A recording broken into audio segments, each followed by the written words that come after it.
ni baca itu siapa sebelum tidur terus. Siapa dak tidur tadi? Assalamualaikum warahmatullahi taala wabarakatuh.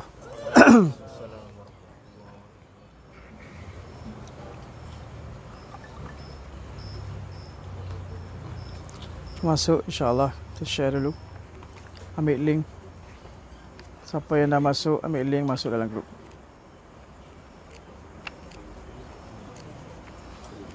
Hari ini insyaAllah kita sambung pada muka surat 7.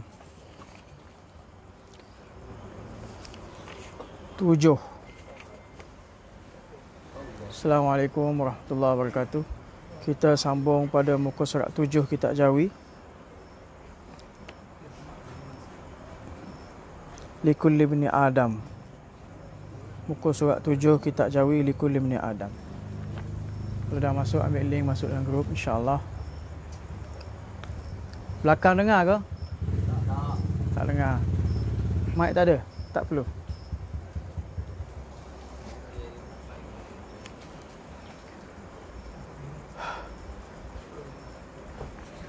Okey, kita mulakan sekarang. Bismillahirrahmanirrahim. Alhamdulillahi wa kafa. Wa salamun ala ibadil ladzina istafa. Amma ba'du fa'udzu billahi minasy syaithanir rajim. Bismillahirrahmanirrahim.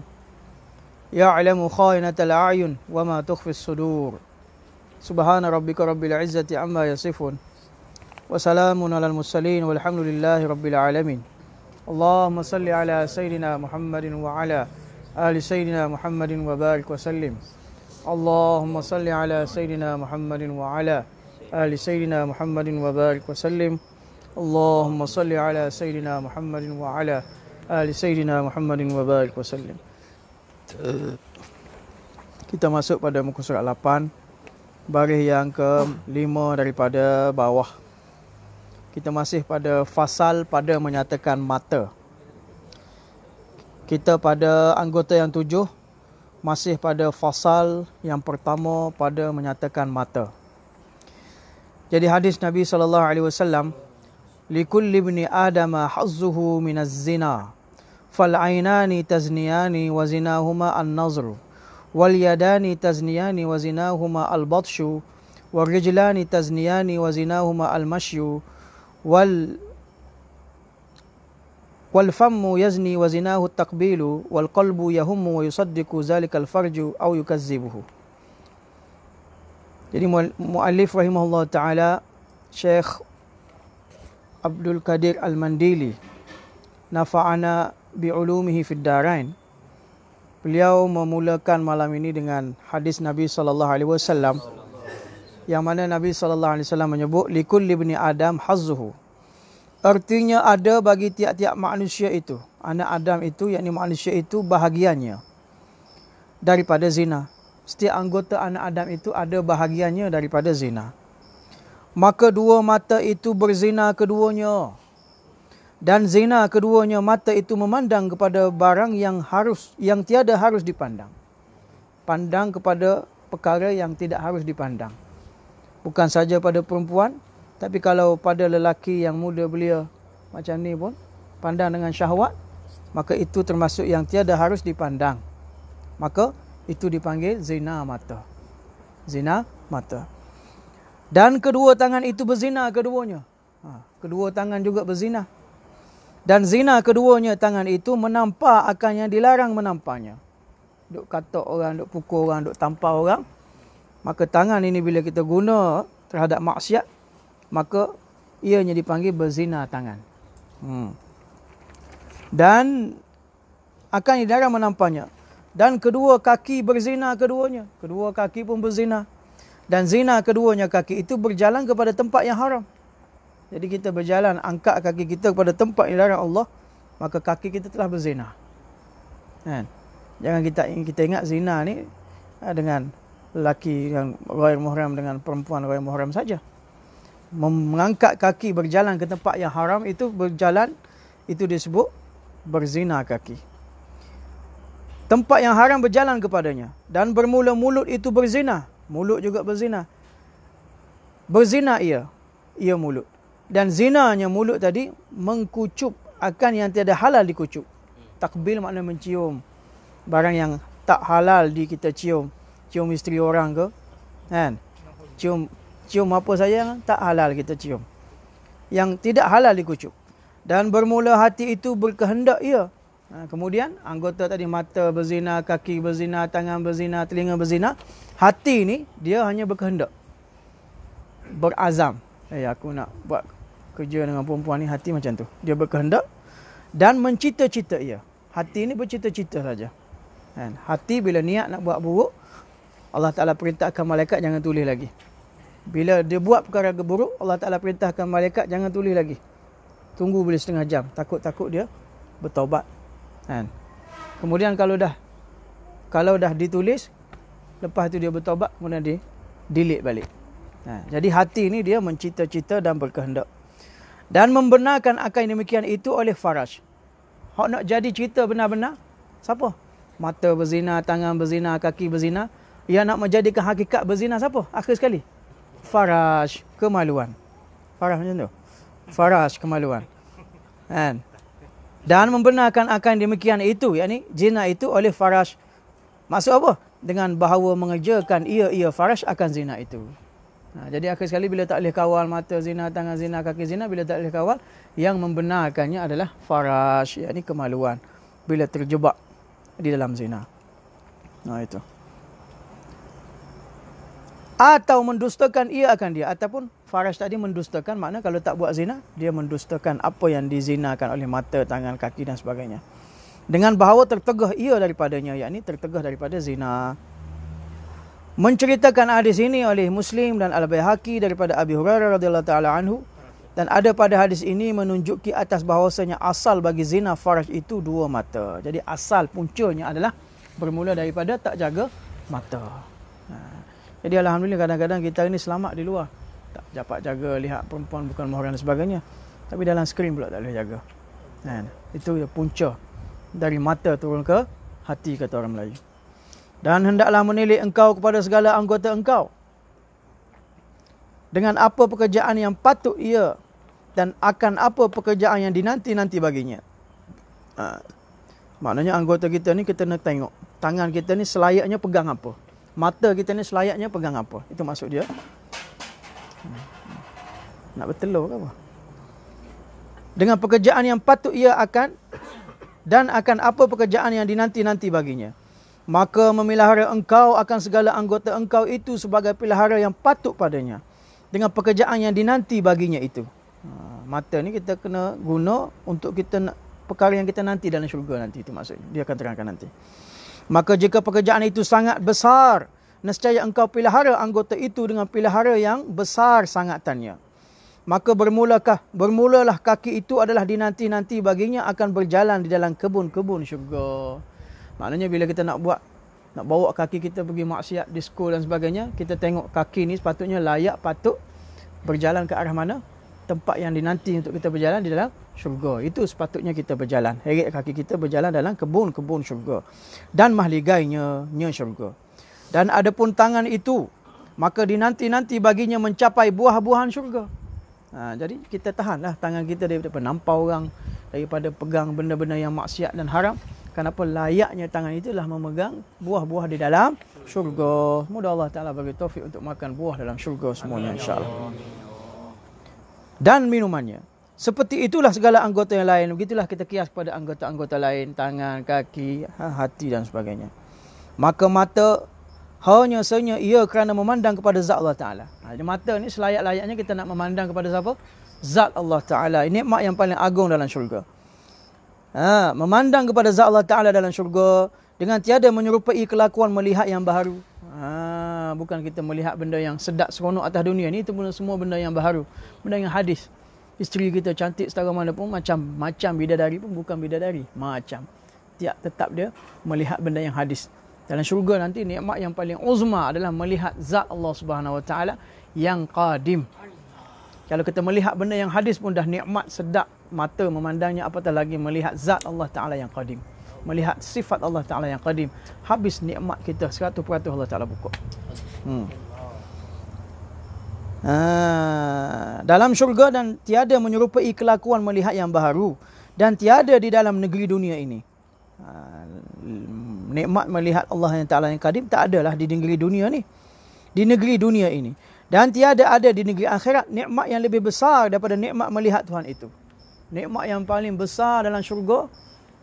Seminggu sekali manusia akan berkumpul dalam satu medan. Maka Allah Ta'ala akan didarkan.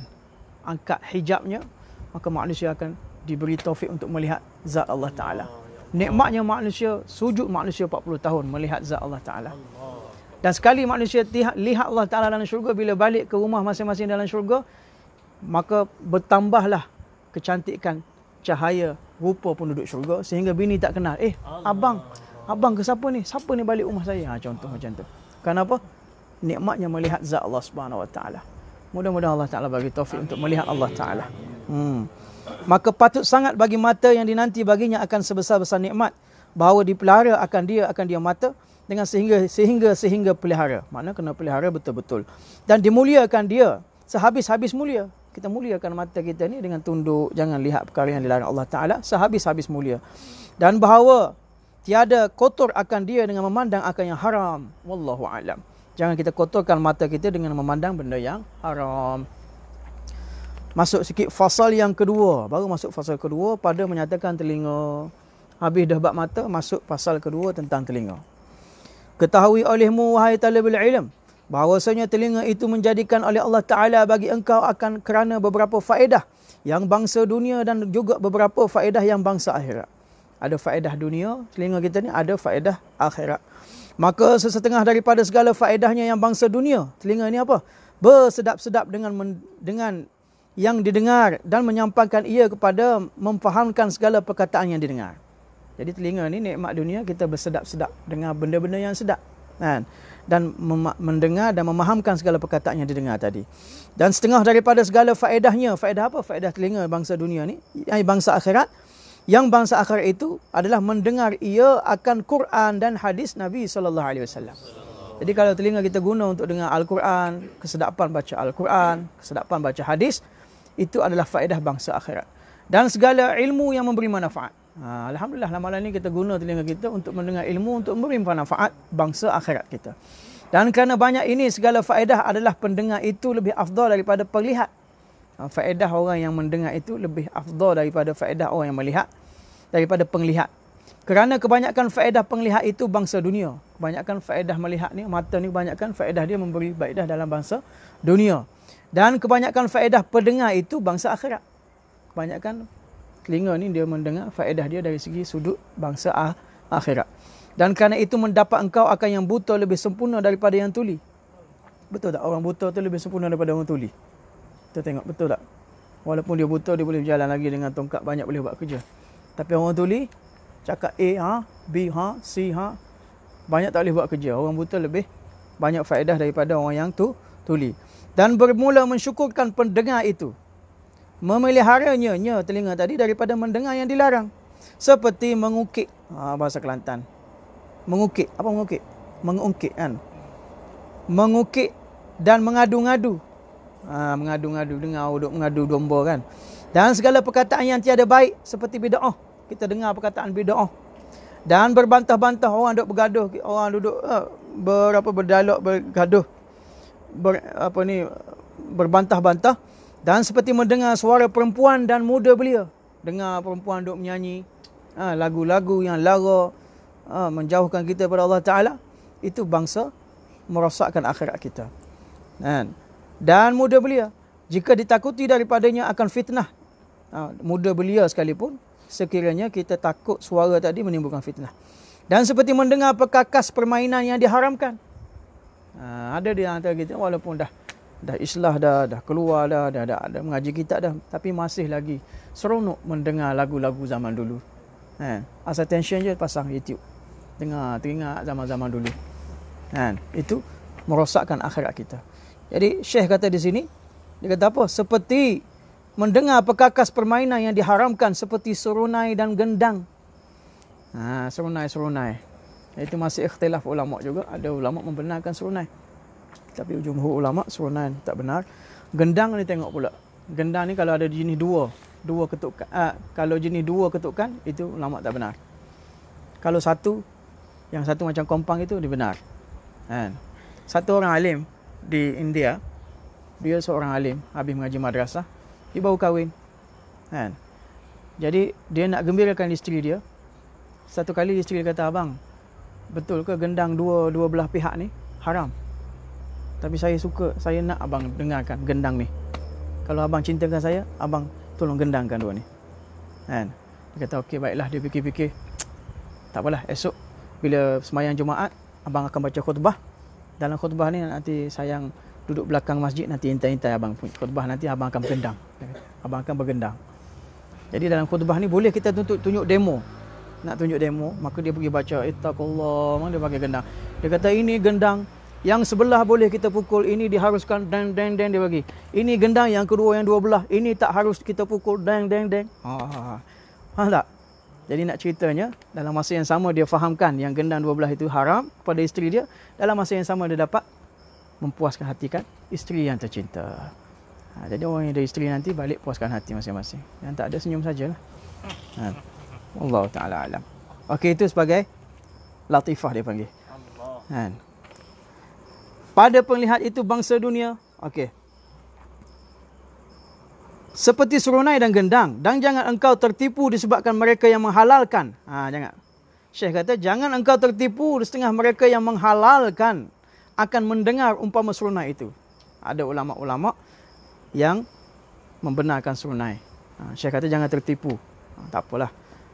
Tapi kalau ulama yang membenarkan, mereka pun ada dalil, hadis dan sebagainya lah. Tapi kalau nak keluar daripada ikhtilaf, jangan main langsung serunai, gitar, apa biola apa semua tu yang ada tali itu termasuk dalam serunai juga. Kerana perkataan itu menyalahi ia akan Quran dan hadis Nabi SAW. Maka lazimkan olehmu melihara pendengar engkau daripada perkataan yang keji dan yang sia-sia, kerana mereka yang menuntut dengar bersekutu ia. Jadi orang yang tukar main, orang yang mendengar, bersekutu makna bersepakat. Bersekutu makna apa panggil apa? Sekongkol ia dengan mereka yang berkata-kata pada dosa perkataan yang haram itu. Dan lagi pula bahawasanya mendengar perkataan yang sia-sia dan keji itu mendatangkan was-was ke dalam hati. Dengar lagu-lagu yang lara, perkataan-perkataan yang sia-sia itu mendatangkan was-was dalam hati. Dan ketahui olehmu bahawasanya perkataan yang didengar itu seperti makanan. Setengahnya memberi manfaat, makanan tadi setengah memberi manfaat dan setengah lagi memberi mudarat. Dan setengah penawar, setengahnya membagi penawar dan setengahnya racun. Makanan ini setengahnya obat, setengahnya penawar, setengahnya racun. Bahkan berkekalan perkataan itu dalam hati lebih daripada berkekalan makanan dalam perut. Perkataan sia-sia, perkataan umpat orang, perkataan yang menyakiti orang ni kan, dia terkesan dalam hati, lebih kekal, lebih lama daripada kadang-kadang makanan yang masuk dalam perut tadi. Dengar ni. Dia kata apa? Berkekalan perkataan itu dalam hati lebih lama daripada berkekalan makanan dalam perut. Kerana makanan itu menghilang ia dari dalam perut besar. Dalam perut besar kita ni. Dengan tidur dan umpamanya. Bila tidur habis dia hadam. Hilanglah makanan tadi. Dan terkadang berkekalan ia dalam perut besar. Dalam perut beberapa hari. Kemudian hilanglah ia. Kadang-kadang 2-3 hari tak berak. Tapi akhir sekali hilanglah ia dengan makan pencahur. Julak. Makan julak. Bila perut 3-4 hari seminggu tak berak, makan julak. Ada obat lah. Obat untuk menghadamkan. Maka hilanglah ia. Ini nak cerita kesan makanan dalam perut. Ada pun perkataan jatuh ke dalam hati. Bila kita cakap menyebabkan orang terasa dalam hati. Dia kata. Ada pun perkataan yang jahat. Mana tadi? Ada pun perkataan jatuh ke dalam hati. Maka terkadang berkekalan. Ia perkataan tadi dalam hati. Seumur hidup. Maka jika ada ia perkataan yang jahat. Maka senantiasa ia memfitnahkan. Dan mendatangkan was-was. Bahkan terkadang mensebabkan ia akan kebinasaan yang besar. Kadang-kadang duduk simpan sampai mati. Tak maafkan orang yang kutuk dia dan sebagainya. Maka hendaklah bersungguh-sungguh orang yang berakal pada memelihara pendengar dan segala anggotanya sebelum ditanya daripadanya pada hari kiamat. Telah berfirman Allah Ta'ala, Inna sam'a wal basar wal fuada kulla ulaika anhu mas'ula. Artinya bahawa pendengar, penglihat dan hati sekalian itu akan ditanya daripadanya pada hari kiamat. Wallahu ta'ala alam. Fasal yang ketiga pada menyatakan lidah. kita akan sambung pada malam lusa insya-Allah taala kalau umur panjang. Alhamdulillah dengan rahmat Allah taala kita telah habiskan ambil dalam kereta iaitu sahabat. Dalam kereta. InsyaAllah kita akan sambung malam lusa. Fasal yang ketiga pada menyatakan lidah. InsyaAllah ikut dulu malam ini. Sambung. InsyaAllah ta'ala. Kita doa. Allahumma lakal hamdu kama anta ahlu. Fasalli ala Sayyidina Muhammadin kama anta ahlu. Fa'al bina ma anta ahlu. Fa innaka anta ahlu taqwa wa ahlu maghfirah. Allahumma ighfir lana zunubana wa liwalidayna. Rabbirhamhuma kama rabbayana sighara.